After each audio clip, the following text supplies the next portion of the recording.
Hey guys, what's up? It's Gamer Guy 7 Aces here, and I have something very interesting that I've noticed for the past 4 years that I definitely have to talk about. This is about Sonic mobile games and my fear of them replacing the mainline Sonic games altogether. About a month ago, BC Media Player and I, we did the Sonic Team Cycle video where we talked about the patterns that Sonic Team has been doing since Sonic Adventure 1998 to the present, and how they have been repeating the cycle twice, and they're almost at the end of their second cycle onto their third cycle. But this is something else. You might call this a SEGA HARDLIGHT cycle. It's a cycle that SEGA has been doing for the past 4 years with their mainline games since Sonic Lost World. Remember that same year, 2015, when Sega, there was an article when Sega said they would be cutting lots of jobs, especially in America, and downsizing to focus more on the mobile market and shifting to mobile and PC games. It also applied to Sonic too, but that article always confused me. A lot of people were worrying like, oh crap, is this the end of Sonic? Is Sonic going to be strictly mobile? And they were like, no, relax. There will still be Sonic main games. It's just, we're also going to give attention to Sonic mobile games. And that article came out in January of 2015. A month later, in February, we got the first trailer to Sonic Runners. And it looked like it was a trailer to a brand new Sonic game, only for it to be a mobile game, Sonic Runners. So, I remember I was fooled too. I'm like, wow, this is the first time I've seen Sega make a huge trailer for a mobile game. They didn't do this for Sonic Jump or Sonic Dash. And then Sonic Runners came. Now, Sonic Runners, was a conglomeration of all things Sonic. Like, you would see Elise there, the Werehog, Shahara, or whatever her name is from Sonic and the Secret Rings, but the level layouts and the aesthetics looked exactly like Sonic Lost World. From Windy Hill to Desert Palace, the lava layout, the sky level from Sky Road. So it was kind of like a Sonic Lost World that was actually fun to play. And the development in this game began in late 2013, around the same time Sonic Lost World came out. And then it came out in 2015. It wasn't really a mobile version of Lost World, but why did they have to choose the same level layouts as Lost World? At first I thought, okay, this is the type of style, art style Sega's going to be doing from now on. But they didn't do that. They didn't do that for Forces. So it was definitely influenced by Lost World. But as we all know, the game failed commercially and received mixed reviews. Although critics praised its gameplay, they disliked the amount of pop-up ads and the pay-to-play elements, especially the roulette. The Red Ring Roulette was terrible. So the game failed, and the sequel, and that game was made by Sonic Team. So the sequel later came out and was outsourced to Gameloft, and this was the beginning of outsourcing mobile games to other companies. Moreover, SEGA HARDLIGHT. Now, SEGA HARDLIGHTs, they've been making Sonic mobile games since the Sonic Jump remake. I didn't even know this, but Sonic Jump is a 2012 remake of the 2005 mobile phone vertical platformer called Sonic Jump. So ever since then, they've been, they did Sonic Jump, then Sonic Jump Fever, Sonic Dash. This was all in the late 2000s. But yeah. Okay, so after Sonic Runners came Sonic Dash 2, Sonic Boom. Now this came out in mid-2015, after the abysmal failure that was Sonic Boom, Rise of Lyric, and Shadow Crystal.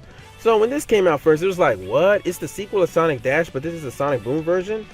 So when it came out, it did well at first, but it stopped getting updates, while Sonic Dash 2013 still gets updates to this day.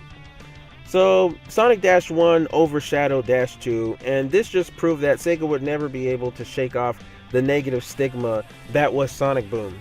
Sonic Boom games. Only the TV show prevailed, but anything video game that has Sonic Boom on it, it was doomed to fail financially because everyone would connect it to Rise of Lyric, which is sad. So yeah.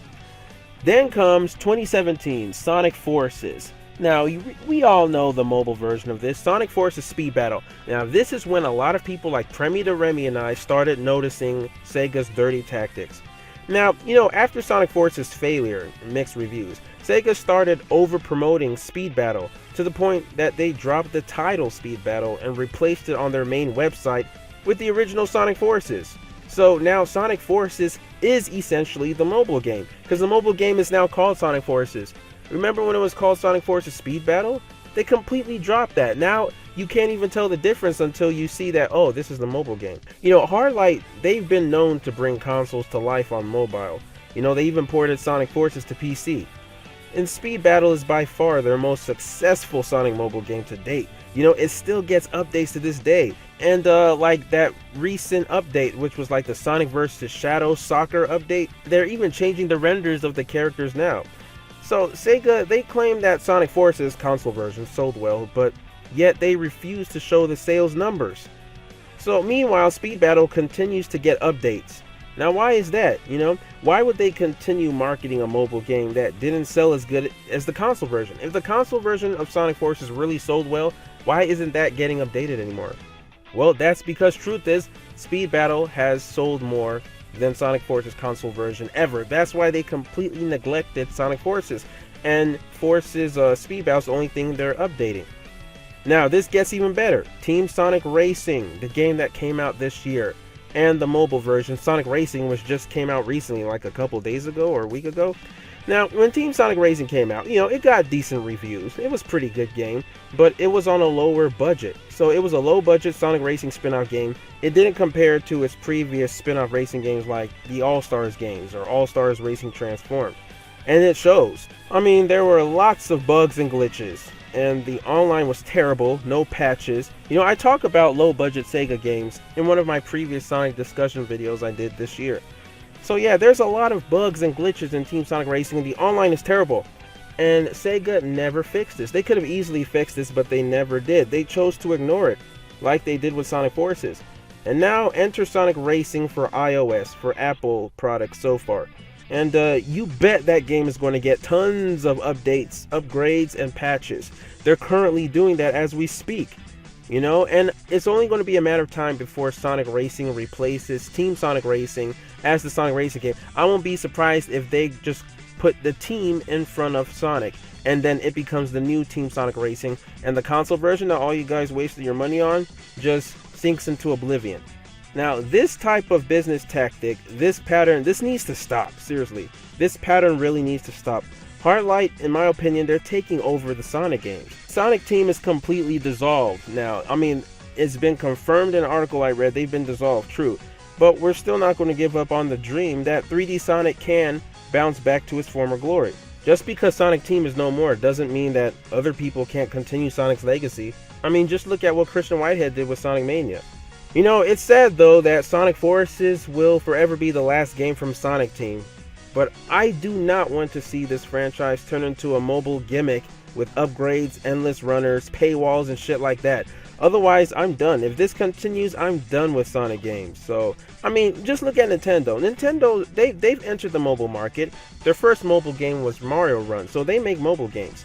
You know, and their most recent mobile game is Mario Kart Tour. They're not outright neglecting their main console games. You don't see Mario Run outshining the new Super Mario Bros. Games. Although I personally don't want any more new Super Mario Bros. Games. We got Mario Maker 2. But you don't see Mario Run overshadowing the Mario Maker games. And you're not going to see Mario Kart Tour overshadow what Mario Kart 8 Deluxe accomplished, nor any of the other Mario Kart games. Why is Nintendo able to balance both, but Sega can't? You know, so this really frustrates me. What do you guys think about this? Sound off in the comments below. But I've noticed this. After Sonic Runners, with Sonic Dash 2, Sonic Boom, Sonic Forces, Speed Battle, I'm going to continue calling it Speed Battle because it is not Sonic Forces. And now with Sonic Racing, I feel like every Sonic game is going to have its mobile counterpart, and that mobile game will eventually overshadow the console version. So I hope they don't do this with the next Sonic game. If it's not going to be a remake of the adventure games, if it's going to be a brand new Sonic game, it's definitely going to have a mobile version. So I just hope they don't do that. But what do you guys think? Let me know. But yeah, man, it's getting harder and harder to defend the Sonic. But alright guys, thanks for watching. Remember to smash the like button, comment, subscribe, all that good stuff. Stay tuned for more. But until next time, swag out.